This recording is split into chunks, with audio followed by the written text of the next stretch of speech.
everyone. All right, this is me, it's Ilaria Cinelli. I'm gonna share my screen so we can get ready for starting.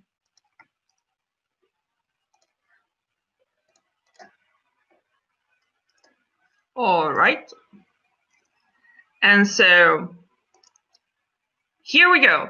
This is my presentation. It's me, Ilaria Cinelli, and the title is Lesson Learned While I Was Training as an Analog Astronaut. And so, many of you probably, I don't know, but I really hope so, but I have the dream to go on Mars. Like, I really do think it's possible and feasible. But how are we getting ready? So, first of all, it's important to say that there are space operations, so there are people living on the International Space Station, but there are also people that are training in the desert. It can be white desert or red desert on the ground. And so, all of these people are simulating possible future scenarios of human life in space. And this is important for understanding the, the practical implication of our science. And so, what I've done in my life so far, I took part into about 8 analog missions with the role of commander. And so that means that I got lots of different responsibility. And the first one, the very first one, was making sure that everybody were safe. And so safety first, and then there is the mission, the execution of the mission. Here you see a few pictures of me in the desert during winter and during summer, and now I'm publishing the results. During the presentation, I will guide you through some lesson learned that I got, because I think it's important for the scientific community to know and to share, my findings. Okay, so first, leadership. When you are on a mission and you are assigned with the role commander, you are not the leader. A commander is a position that is assigned, but a leader is something that the crew itself choose. And so the first challenge is to become a commander and a leader. There are billions of different types of leadership that people can apply and will apply in isolation. And actually is not really, there is quite a lot of different work to do, because missions simulating human life on Mars are run according to the Apollo mission. So the first moon mission adopt, a leadership model where everybody has a role. For example, crew engineer, crew commander, crew medical officer, and so on and so forth. But future mission on Mars will have a shared leadership. And so depending on the emergency, someone will be the crew commander. For example, if there will be a medical emergency, then the medical doctor will be a crew commander, and so on and so forth. However, that is not possible. Yeah, it's not actually possible in an analogous scenario, because it's important that everybody have a duty, they know what to do and when to do. But most of the time, what I notice is that in the long term, in isolation, as you are experiencing right now in quarantine, you tend to apply empathic leadership to get in touch with the others and to impose yourself as a leader, which is fantastic, which is fine. It is part of the job. However, shall not be the driving leadership skills. Then, second lesson learned. So everyone has a physical identity, a virtual identity, thanks to social media, and a public image. But on the mission, you also have an assigned position. And so, for example, if you think about I'm an engineer, if I got a sign of the crew, for example, journalist role, which is a scientific communicator of the crew, I maybe will end up feeling very frustrating in the long term, just because that does not respect who I think I am and my public image. And so, in that circumstance, I will tend to. It's very likely that someone will, try to recreate another identity at the top of the identity that is assigned in the crew. And so all of these games of identity implies a different way to apply safety in analog missions, and which is really complex, because as you can figure out, for each of the people that you see in the picture, there are at least 4 identity each. So it's a sort of like a probability game that you play with human factors and mental health, and you got to be able to do a good job. And, it's quite challenging, I have to say.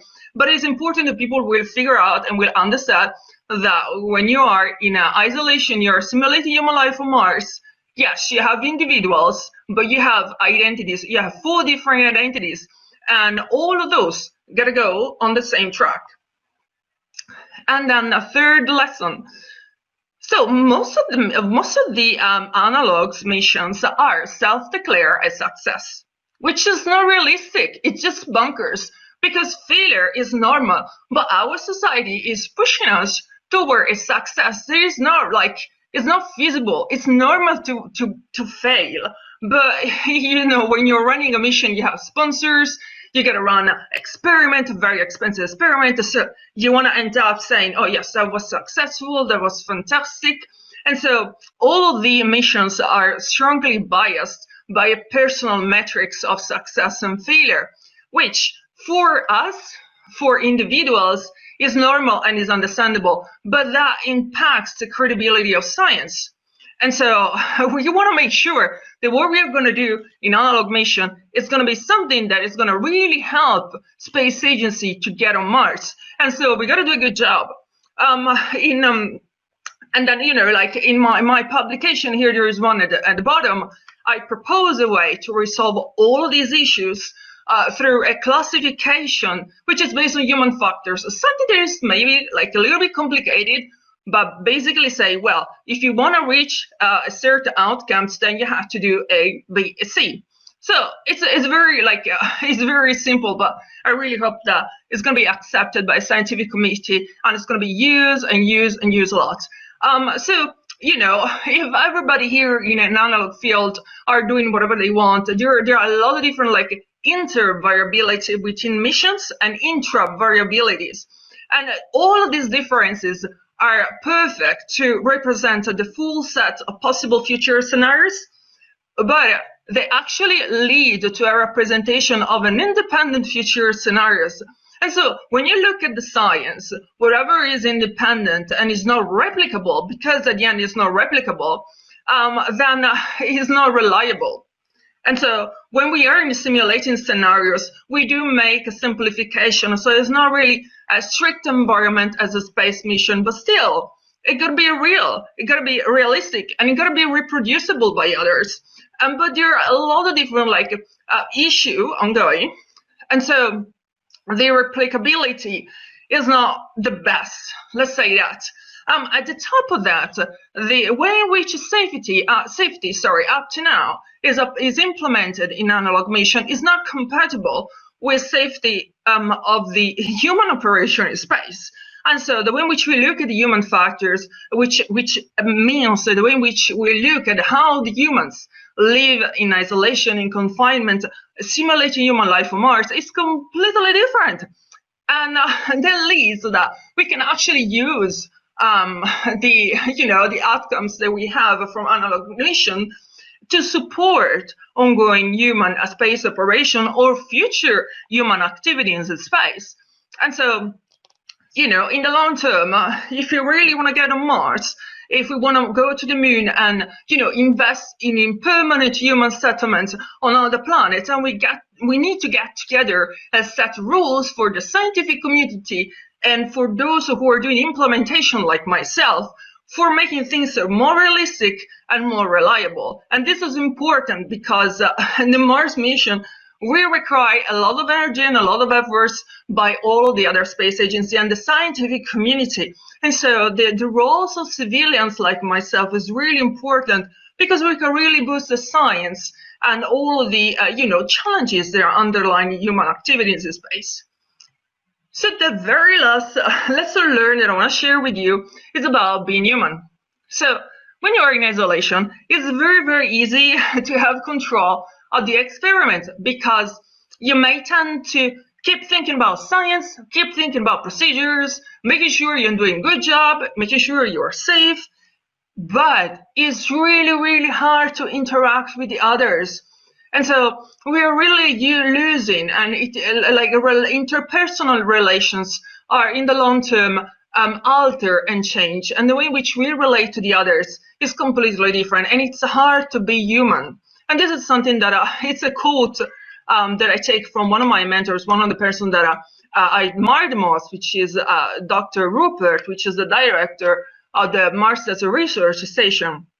It's really easy to make science, but it's really hard to be human. This is a quote.